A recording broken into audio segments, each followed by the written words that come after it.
¿Qué tal? ¿Cómo está? Bienvenidos a Índice Económico como todas las semanas. Saludo con mucho gusto a María Elena Vega. ¿Cómo Muy estás, buenas María noches, Elena? Darío. Qué gusto saludarte. Rogelio Varela, ¿cómo estás, Rogelio? Darío, ¿qué tal? María Elena, buenas noches.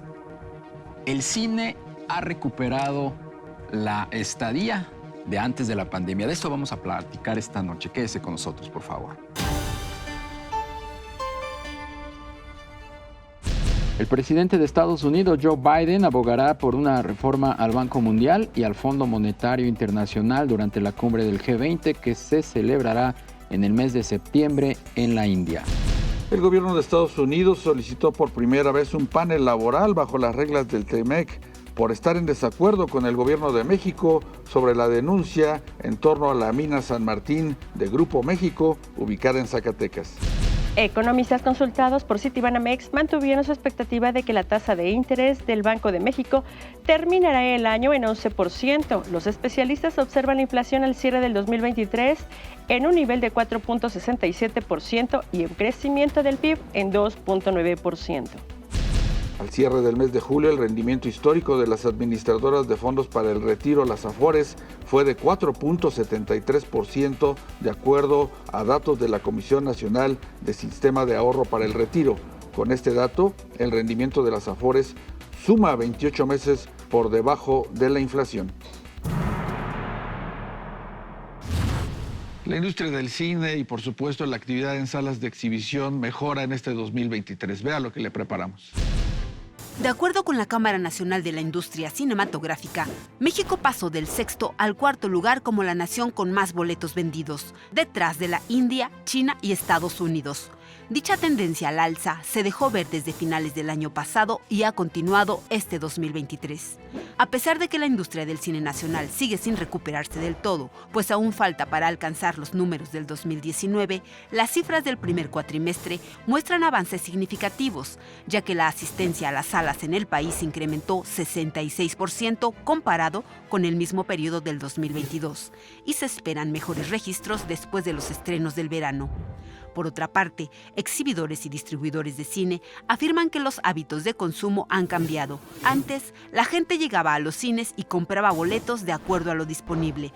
Ahora, cuida más su gasto en esparcimiento. La industria cinematográfica comienza a tener un boom este 2023, pero todavía no alcanzan los niveles prepandémicos 2019. Para platicar de esto y mucho más, nos da muchísimo gusto saludar aquí en Índice Económico a la directora general de Canacine, Tabata Vilar. Muchas gracias, Tabata, qué gusto. Gracias, María Elena. Hola, Muchísimo Tabata. gusto. Hola, ¿qué tal? Gracias, Saludos Tabata. a ustedes del auditorio. Oye, 2023 comienza el boom del cine. Vemos que mucha gente regresa a las salas de cine y ya no solamente en casa las vemos. ¿Cómo se ha comportado? Pues muy bien, estamos muy contentos porque traemos un desempeño pues muy superior al año pasado, al 2022. En términos de boletos, traemos un 25% más de boletos vendidos que el año anterior, si comparamos cifras a julio del 2023. Y lo mismo en recaudación en dinero, ¿no? Estamos por arriba en un 20% de lo que habíamos vendido el año pasado. Entonces, vemos que la gente está de regreso, los cines están llenos.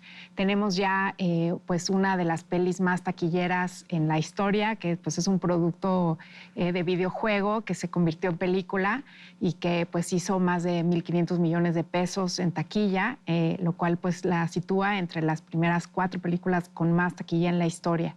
Y abajo, pues hemos tenido, abajo de esta peli, muchas más muy exitosas. Entonces, creemos que vamos a cerrar muy parecido, muy cercano al 2019 y todavía pues nos falta el resto del año. Entonces, la verdad es que el cine está de regreso. Todas estas hipótesis que hubieron, ¿no? Porque el cine siempre ha tenido este tema, ¿no? Sale la televisión, no, es que el cine va a desaparecer. Sale el VHS, el Blu-ray y ya el cine va a desaparecer. Y ahora con la pandemia y las plataformas también surgieron estas teorías de que era el fin del cine y pues nos damos cuenta que no, que las salas están de nuevo llenas, con mucha pujanza y generando pues el desarrollo económico que un cine genera para un centro comercial y para muchos otros sectores, ¿no? El cine es una experiencia que tiene una derrama muy importante en toda su cadena, desde la producción, la distribución y la exhibición, genera derrama para comercio y para industrias adyacentes. Decías hace un instante que el cine está de regreso. Y esto también tiene mucho que ver con las producciones, ¿no? Que ya nos están dando a las plataformas de streaming como sucedió durante la pandemia. ¿Cómo están viendo la reacción precisamente de las grandes productoras hacia el cine que permite pues recuperar el avance perdido en estos prácticamente últimos 2 o 3 años? Sí, qué bueno que lo mencionas, Darío, porque definitivamente estos experimentos que estuvieron haciendo los estudios de Hollywood de estar estrenando al mismo tiempo en la plataforma que en los cines, pues ya se dieron cuenta plano que... en las plataformas. O en las plataformas directamente, que pues eso no genera negocio para ellos como es el sí estrenar las películas que son para cine, porque obviamente ellos siguen estrenando sus plataformas lo que tradicionalmente mandaban a televisión o a DVD. O sea, siempre ha habido en los estudios una producción que se mandaba a televisión o a DVD. Ahora eso se manda a la plataforma. Es una producción que no tiene el tamaño de una producción de cine. La producción de cine no solo es los valores de producción, sino sobre todo la publicidad y la generación de... pues lo que le llaman la mercadotecnia de productos posteriores en parques, el estampado en la pijama, todo eso genera una serie de productos que les generan unos ingresos adicionales a la película. Si lo estrenan directamente nada más en plataformas como sucedió en la pandemia, pues no generan esa conversación impacto, y ese impacto que sí se genera en el cine. Pero digamos que sigue habiendo una producción que se va a Disney. Si uno va en el coche, ves en los anuncios de algunas producciones que dicen directo a una plataforma, y esa hubiera sido antes directo a un Blu-ray o directo a la televisión. Ahora eso sigue pasando, pero es a la plataforma. Siempre hemos pensado que son industrias complementarias, la industria de la pantalla chica y la pantalla grande. Nunca, o sea, en la pandemia sí se dio esta competencia muy fuerte, pero era porque los cines estaban cerrados, ¿no? Y la gente no podía salir de su casa. No podía salir de su casa, pero ahora los estudios se dan cuenta de que el modelo anterior sigue haciendo sentido y entonces hemos regresado a esa normalidad. Claro. Tabata, ahora con la huelga de guionistas, de actores en Estados Unidos, ¿se abre una ventana para las producciones mexicanas en las exhibiciones?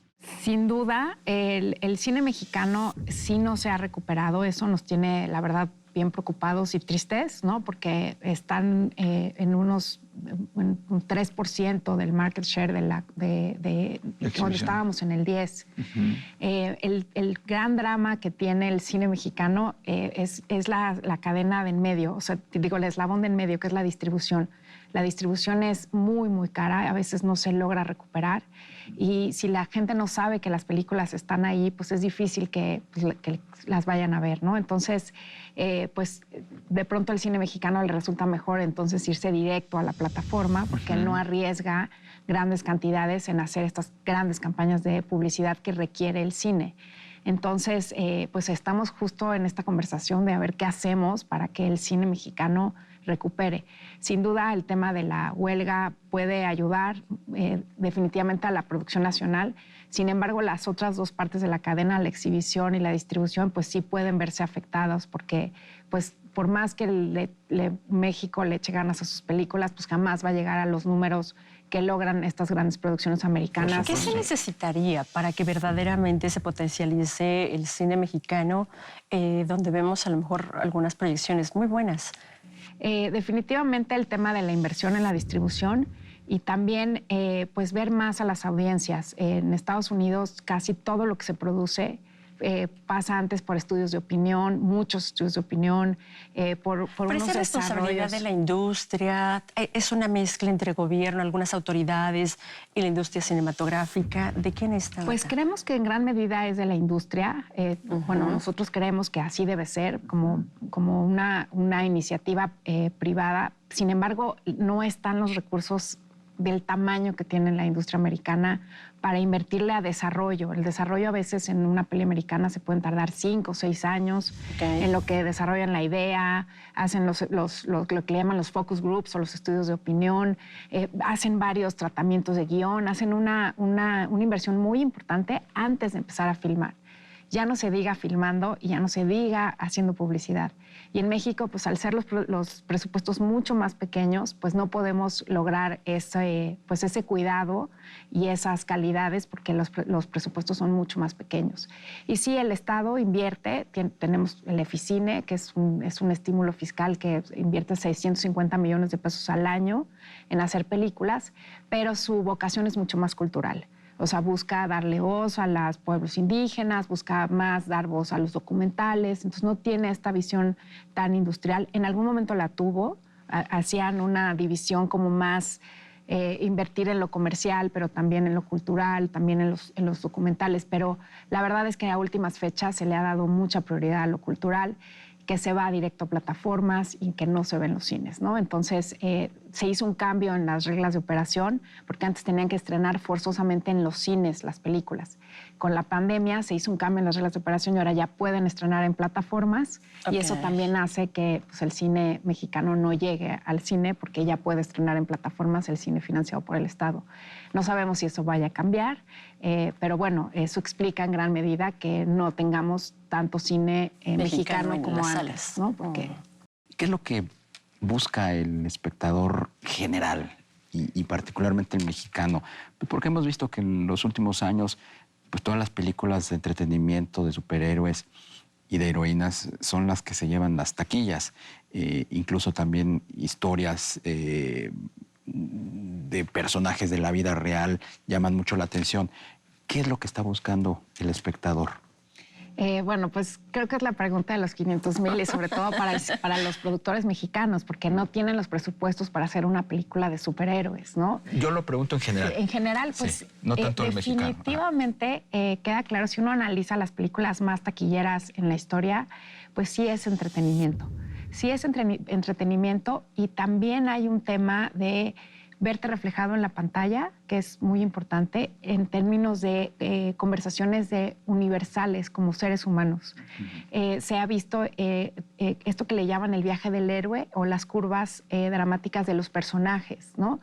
Entonces, cuando vemos esas películas en donde los personajes triunfan y se vuelven los héroes de su propia historia y son personajes como nosotros, con rasgos humanos, que logran dar un brinco en una mejora, pues es con lo que más conecta a la gente. Ahora, en México sí conectamos con la risa, con la comedia. O sea, sí es nuestra... Con el terror también. Con el terror también. Las pelis más taquilleras nos aceptan devoluciones. Nosotros los Nobles, No manches Frida y ¿Qué culpa tiene el niño? Esas son las 4 películas más taquilleras. En todas estamos hablando de humor. Y de pronto eso no hacemos tanto. Se hacen 200 películas al año y son muchas películas en donde se muestra la desaparición de personas, la violencia, los secuestros, y la verdad es que eso la gente no lo queremos ver. O sea, es algo que está muy bien en términos de denuncia y cumple una función, pero en términos de ir a gastar un dinero para entrar al cine a sufrir lo que ya sufrimos en la vida cotidiana, ¿no? Entonces es algo que no queremos ver, ¿no? Entonces sí, el tema de la comedia y de vernos en la pantalla como seres humanos y como mexicanos, ¿no? Con nuestras fallas y cómo lidiamos con esas fallas para volvernos mejores. Tabata Vilar, directora de Canacine, gracias. Gracias. Gracias. Buenas noches. Pues buenas noticias para una industria de la que dependen muchísimas fuentes de trabajo, el que el cine, las salas exhibidoras recuperen los niveles antes de la pandemia, ¿no? Sí, definitivamente el impacto económico que tiene el cine pues es enorme, no solamente en lo que se refiere a la actividad de las salas de exhibición, sino pues todo el marketing que va alrededor de una película. Ojalá que este tema que nos platicaba Tabata fuera de micrófonos, fuera de pantallas, que decía, ojalá que se pongan condiciones o mejores condiciones fiscales para que se venga a producir, ahora sí que películas extranjeras a territorio nacional, y eso trae una derrama impresionante para muchos sectores, sí, claro. ¿No? Ojalá que así sea. En el pasado ha habido grandes producciones en nuestro país. Marilena Vega. Muy buenas noches. Buenas noches. Rogelio Varela. Gracias, Darío. Marilena, buenas noches. Lo esperamos la próxima semana aquí en Índice Económico por ADN 40. Hasta entonces.